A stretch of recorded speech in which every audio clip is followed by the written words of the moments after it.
किसी व्यक्ति की बात को मानते हैं, उनकी आज्ञा को पालन करते हैं और उनके आदेश, उनके हुक्म को सिर आंखों पर रखे हुए चलते हैं, उनकी किसी भी बात को टालते नहीं हैं, उनकी किसी भी बात को ठुकराते नहीं हैं। यदि बात कठिन भी हो तो आप करने के लिए सिद्ध हो जाते हैं। आप जानते हैं कि उस बात को मानने पर कभी कोई संकट पैदा हो जाएगी। आप जानते हैं उस बात को मानने पर, उस आज्ञा का पालन करने पर आपकी कभी अपमान भी हो सकती है, कभी निंदा भी हो सकती है। आप इतना भी जानते हैं उस बात को मानने पर अपने आप को दीन करना होगा, नम्र करना होगा, अपना स्वभाव बदलना होगा, अपनी रवैया बदलना होगा, अपनी चाल चलन को बदलना होगा। लेकिन आप इसके लिए सिद्ध हो जाते हैं। इतने सब करने के लिए आप तभी सिद्ध होते हैं जब आपसे जो बात करते हैं उस व्यक्ति से आप बड़ी चाह रखते हैं, बड़ी प्रेम करते हैं, उस व्यक्ति का भाई मानते हैं, उनकी आदर करते हैं, उनकी सम्मान करते हैं।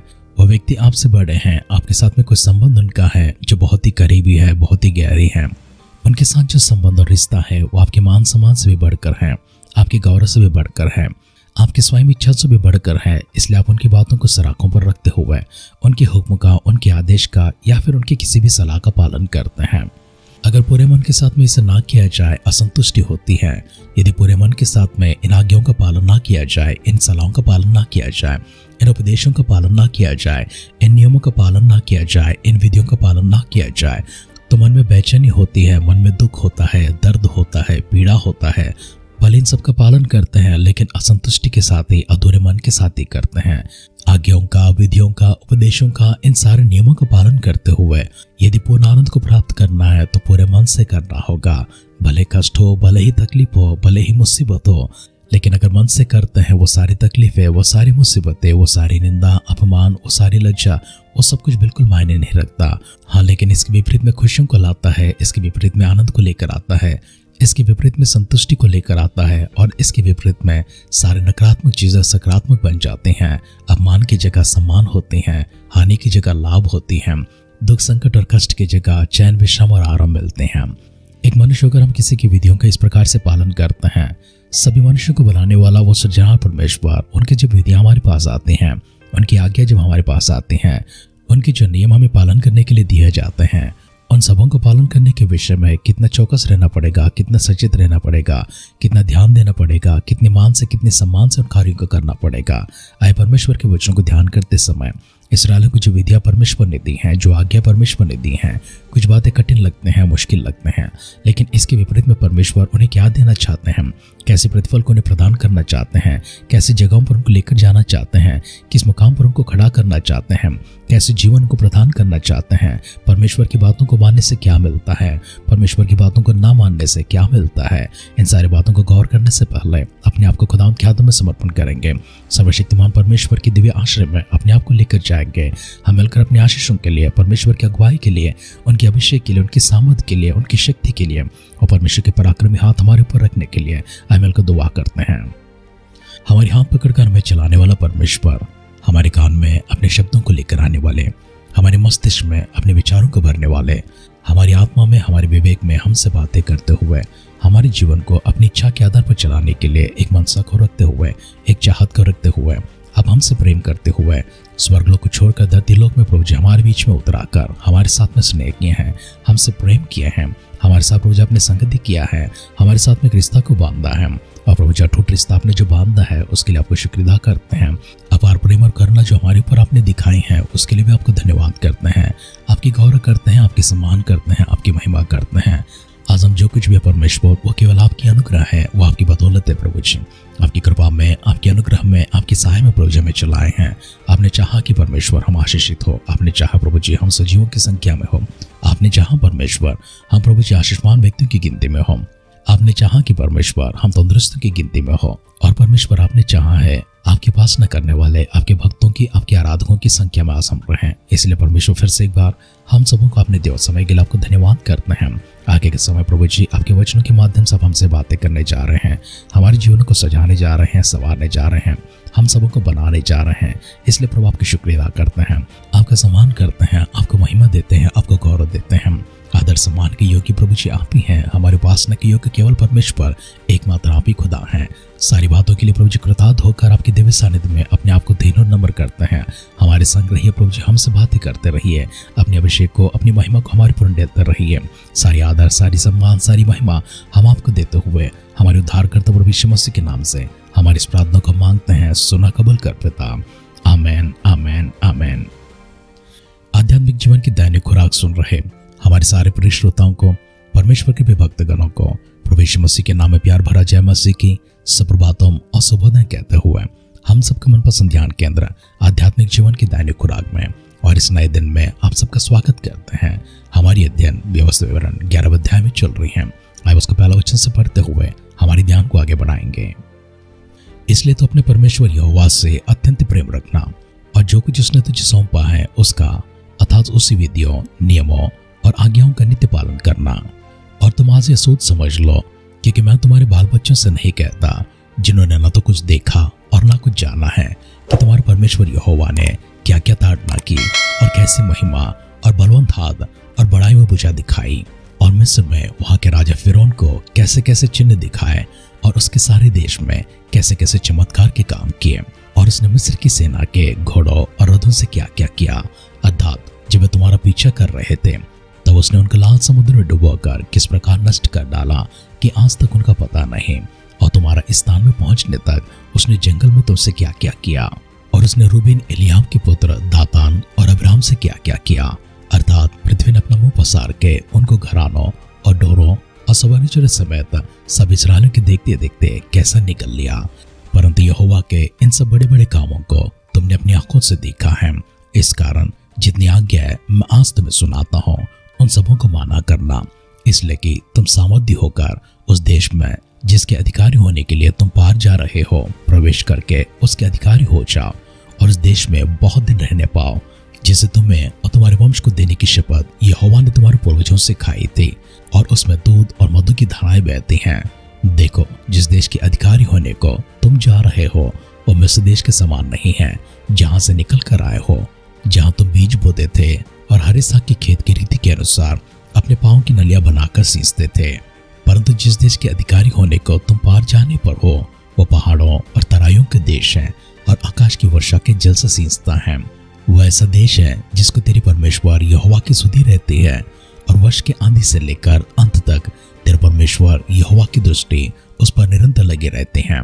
और यदि तुम मेरी आज्ञाओं को जो आज मैं तुम्हें सुनाता हूँ ध्यान से सुनकर अपने संपूर्ण मन और सारे प्राण के साथ अपने परमेश्वर यहोवा से प्रेम रखो और उसकी सेवा करते रहो, तो मैं तुम्हारे देश में बरसात के आदि और अंत दोनों समय की वर्षा को अपने अपने समय पर बरसाऊंगा, जिससे तो अपना अन्न, नया दाख, मधु और टटका तेल संचय कर सके। और मैं तेरे पशुओं को तेरे लिए मैदान की घास में उपजाऊंगा और तो पेट भर खाएगा और संतुष्ट रहेगा। इसलिए अपने विषय में सावधान रहो, ऐसा ना हो कि तुम्हारा मन धोखा खाए और तुम बहक कर दूसरे देवताओं की पूजा करने लगो और उनको दंडवत करने लगो, और यहोवा का कोप तुम पर भड़के और वह आकाश की वर्षा बंद कर दे और भूमि अपनी उपज न दे, और तुम उस उत्तम देश में से जो यहोवा तुम्हें देता है शीघ्र नष्ट हो जाओ। इसलिए तुम मेरे ये वचन अपने अपने मन और प्राणों में धारण किए रहना और चिन्हाने के लिए अपने हाथों पर बांधना, और वे तुम्हारी आंखों के मध्य में टीके का काम दे। और तुम घर में बैठे और मार्ग पर चलते चलते उठते इनकी चर्चा करके अपने लड़के बालों को सिखाए करना, और इन्हें अपने अपने घर के चौखट के बाजुओं और अपने फाटकों के ऊपर लिखना, इसलिए कि जिस देश के विषय में यहोवा ने तेरे पूर्वजों की शपथ खाकर कहा था कि मैं उसे तुम्हें दूंगा, उसमें तुम्हारे और तुम्हारे लड़के बालों की दीर्घायु हो, और जब तक पृथ्वी के ऊपर का आकाश बना रहे तब तक वे भी बने रहे। इसलिए यदि तुम इन सब आज्ञाओं को मानने में जो मैं तुम्हें सुनाता हूँ पूरी चौकसी करके अपने परमेश्वर यहोवा से प्रेम रखो और उसके सब मार्गों पर चलो और उससे लिपटे रहो, तो यहोवा उन सब जातियों को तुम्हारे आगे से निकाल डालेगा और तुम अपने से बड़ी सामर्थ्य जातों के अधिकारी हो जाओगे। जिस स्थान पर तुम्हारे पांव के तलवे पड़े सब तुम्हारे ही हो जाएंगे, अर्थात जंगल से लबानों तक और फरात महानद से लेकर पश्चिम के समुद्र तक तुम्हारा सिवाना होगा। तुम्हारे सामने कोई भी खड़ा ना रह सकेगा, क्योंकि जितनी भूमि पर तुम्हारे पांव पड़ेंगे उस सब पर रहने वाले के मन में तुम्हारा परमेश्वर यहोवा अपने वचन के अनुसार तुम्हारे कारण उनसे डर और थरथराहट उत्पन्न करेगा। सुनो, मैं आज के दिन तुम्हारे आगे आशीष और शाप दोनों रख देता हूँ, अर्थात यदि तुम अपने परमेश्वर यहोवा की इन आज्ञाओं को जो मैं आज तुम्हें सुनाता हूँ मानो तो तुम पर आशीष होगी, और यदि तुम अपने परमेश्वर यहोवा की आज्ञाओं को नहीं मानोगे और जिस मार्ग की आज्ञा मैं आज तुझे सुनाता हूँ उसे तज कर दूसरे देवताओं के पीछे हो लेगा, जिन्हें तुम नहीं जानते हो तो तुम पर शाप पड़ेगा। और जब तेरा परमेश्वर यहोवा तुझको उस देश में पहुंचाए जिसके अधिकारी होने को तू जाने पर है, तब आशीष गरीजिम पर्वत पर से और शाप एबाल पर्वत पर से सुनाना। क्या वे यरदन के पास सूर्य के अस्त होने की ओर अराबा के निवासी कनानियों के देश में गिलगाल के सामने मोरे के बांज वृक्षों के पास नहीं है? तुम तो यरदन पार इसलिए जाने पर हो कि जो देश तुम्हारा परमेश्वर यहोवा तुम्हें देता है उसके अधिकारी होकर उसमें निवास करोगे। इसलिए जितनी विधियां और नियम मैं आज तुमको सुनाता हूँ उन सबों को मानने में चौकसी करना। व्यवस्था विवरण के 11वें अध्याय की इन सारी बातों को फिर से एक बार हमने पढ़कर सुना है। इन्हीं बातों को परमेश्वर मूसा के जरिए इस्राएलियों को एक बार स्मरण दिलाते हैं। उन्हें चौकस रहने के लिए कहते हैं, उन्हें सचेत होने के लिए कहते हैं। उनसे कहते हैं, मैं तुम्हारे बाल बच्चों से नहीं वरन तुमसे कहता हूँ, क्योंकि जो जो काम परमेश्वर ने की हैं उन सारे कामों को तुम्हारी आंखों ने देखी हैं। परमेश्वर ने कैसे अपने भुजबल के साथ में, अपनी बड़ाई भुजा के साथ में तुम्हारे पक्ष में होकर तुम्हारे शत्रुओं के विरुद्ध काम किया था। इन सब बातों को स्मरण करना मिस्र की गुलामी से निकलने के समय से लेकर अब तक जितनी भी बातें घटी हैं उन सारी बातों को स्मरण दिलाते हैं। और मूसा परमेश्वर की बातों को इस प्रकार भी कहते हैं, जिस देश में तुम जाने वाले हो वो मिस्र की नाई नहीं है। जिस देश में तुम जाने वाले हो उसके ऊपर परमेश्वर की दृष्टि वर्ष के आरंभ से लेकर वर्ष के अंत तक होती है। हमेशा हमेशा के लिए परमेश्वर की निगरानी उसी देश के ऊपर रहती है। इसलिए तुम चौकस रहना। मिस्र के समान उद्देश्य नहीं है। ये देश बिल्कुल अलग है, ये बिल्कुल भिन्न है। और परमेश्वर बरसात के आरंभ से लेकर बरसात के अंत के समय तक तुम्हारी उपज का उपाय किया करेंगे। और जो अन्न तुम पाने वाले हो, जो फल तुम पाने वाले हो, जो तेल तुम पाने वाले हो, और जो नदियों के और झरनों के पानी तुम पीने पर हो, और जहाँ की दूध और जहाँ की दाख मधु तुम खाने पर हो और पीने पर हो, ये सब किसी और देश में नहीं मिलेंगे। ये सब बिल्कुल भिन्न है। और जिस देश में तुम जा रहे हो, जिसके अधिकारी होने के लिए तुम यरदन पार कर रहे हो, वहीं पर मिलेगा। इसलिए चौकस रहना, सचेत रहना, परमेश्वर की विधियों के अनुसार चलना। जीवन और मरण तुम्हारे सामने है, आशीर्वाद और श्राप भी तुम्हारे सामने है। किस भाग को तुम चुनते हो ये तुम तय करोगे। तुम्हारे परमेश्वर ने तुम्हें जो विधियां सिखाई हैं, तुम्हारे बाल बच्चों की इन विधियों को सिखाना, उठते समय, चलते समय, सोते समय, बैठते समय, बाहर जाते समय, भीतर आते समय, हमेशा इनको स्मरण दिलाते रहना। और तुम्हारे माथे के ऊपर टीके के समान तुम्हारी आंखों के बीच में इसे धरे रखना। ये वचनों विधियां उस टीके की नाई काम आने दे। उसके साथ में तेरे घर पर हो, तेरी दीवारों पर हो, तेरे फाटकों पर हो, जहां जहां तुझे जगह मिले वहां वहां परमेश्वर की विधियों को लिख कर रखना। परमेश्वर ने ये सारी विधियां और आज्ञाएं मूसा के जरिए इस्राएलियों तक पहुंचाई हैं। और इन्हीं बातों को हमने स्मरण किया है। इन्हीं बातों को हम लोग और भी गौर करते रहेंगे। इस्राएल की यात्रा अभी तक कनान में नहीं पहुंची है। कल के ध्यान में शेष भागों को ध्यान करेंगे। आज के ध्यान को यहीं पर समाप्त करेंगे। आइए मिलकर दुआ करते हैं। विधियों का मानने का, आज्ञाओं का पालन करने का सख्त नियम परमेश्वर अपने इस्राएलियों को दिया है। भला और बुरा प्रभु जी उनके सामने रखा है। आशीर्वाद और शाप प्रभु उनके सामने रखा है। जीवन और मृत्यु भी उनके सामने रखा है। सब कुछ तुम्हारे सामने है, लेकिन मैं तो चाहता हूँ तुम भलाई का चयन करो, जीवन का चयन किया करो। इस्राएल के साथ में जैसे आपने बातें की हैं, हमसे भी आपने बातें की हैं। शुक्र अदा करते हैं। आदर समान प्रभु जी फिर से एक बार हम प्रभु जी गौरव करते हुए आपकी दिव्य सानिध्य में लेकर आते हैं। परमेश्वर हमसे बातें करने के लिए, हमें आगे बढ़ाने के लिए, हमें स्थिर रखने के लिए आपको शुक्र अदा करते हैं। आपके वचनों को सुन रहे हमारे सारे परिजनों को, आपके भक्तगणों को आपकी दृष्टि में लेकर आते हैं। हर एक व्यक्ति को परमेश्वर अपनी राह पर चलाते हुए सामर्थ में, अभिषेक में, शक्ति में, अगुवाई में चलाने के लिए दुआ करते हैं। प्रभु यीशु मसीह के बादलों के आगमन का विलंब होती है। कल सुबह फिर से एक बार हम सब लोग मिलकर आपकी उपासना करने के लिए, आपकी स्तुति, प्रशंसा, महिमा, गौरव, आराधना करने के लिए सजीवों की संख्या में हम सबको रखे प्रभु संगति में लेकर आए। अगर ऐसा ना हुआ, प्रभु यीशु मसीह के बादलों के आगमन में हम सबको शामिल करने के लिए दुआ करते हैं। हमारी सारी प्रार्थना को परमेश्वर अपने सुनकर दे उतरने के लिए धन्यवाद करते हुए हमारे उद्धारकर्ता हमारे प्रभु यीशु मसीह के नाम से इस प्रार्थना को मांगते हैं। सुनो कबूल कर पिता। आमेन, आमेन, आमेन। किसी भी चीज का चयन करना बहुत सरल है। यदि बुरी चीज हो, व्यसन हो, कोई खराब चीज हो, कोई पाप हो, कोई अधर्म की चीज हो, उसके लिए दूसरी सोच की जरूरत नहीं पड़ती है। अगर वो भला है, अच्छा है, आशीर्वाद है, परमेश्वर के धर्म के मार्ग हैं, इसके लिए 2 बार सोचना पड़ता है, 4 बार सोचना पड़ता है। सोच परमेश्वर ने आपको दिया है, मस्तिष्क परमेश्वर ने आपको दिया है, विवेक परमेश्वर ने आपको प्रदान किया है, आत्मा परमेश्वर ने आपको दिया है, ज्ञान और समझ भी परमेश्वर आपको दिए हैं।